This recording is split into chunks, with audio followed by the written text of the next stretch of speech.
ಒಂದು ಊರಿನಲ್ಲಿ ಹರೀಶ್ ಎನ್ನುವ ಚಿಕ್ಕ ಹುಡುಗ ಇದ್ದನು. ಅವನು ಬುದ್ಧಿವಂತ ಹಾಗೂ ಚುರುಕು ಹುಡುಗನಾಗಿದ್ದನು. ಒಂದು ದಿನ ಹರೀಶ್ ಒಂಟಿಯಾಗಿ ಕುಳಿತಿದ್ದನು. ಒಂದು ಸಿಂಹ ಅವನ ಪಕ್ಕದಿಂದ ನಿಧಾನವಾಗಿ ಬರುತ್ತಿತ್ತು. ಅದನ್ನು ಗಮನಿಸಿದ ಹರೀಶ್ ಎದ್ದು ನಿಂತು ಸಿಂಹದ ಮುಂದೆ ಬರುತ್ತಾನೆ. ಆಗ ಸಿಂಹ, ಹೇ ಹುಡುಗನೇ, ನಿನಗೆ ನನ್ನನ್ನು ನೋಡಿ ಭಯವಾಗಲಿಲ್ಲವೇ? ನಾನು ಈಗ ನಿನ್ನನ್ನು ತಿನ್ನಲು ಸಿದ್ಧನಿದ್ದೇನೆ ಎಂದು ಸಿಂಹ ಹೇಳುತ್ತದೆ.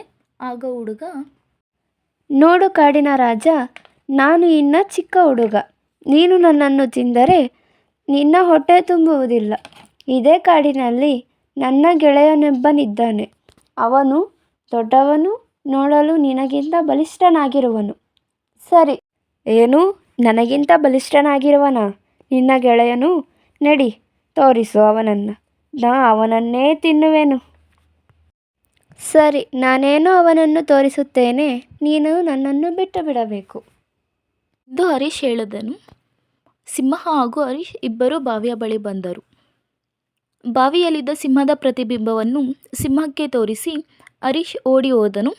ಸಿಂಹ ಅದರೊಳಗೆ ಬೀಳುತ್ತದೆ. ನೀವು ನಮ್ಮನ್ನು ಇದೇ ರೀತಿ ನೋಡಲು ಪ್ಲೀಸ್ ಸಬ್ಸ್ಕ್ರೈಬ್ ಮಾಡಿ ಹಾಗೂ ಲೈಕ್ ಮಾಡಿ.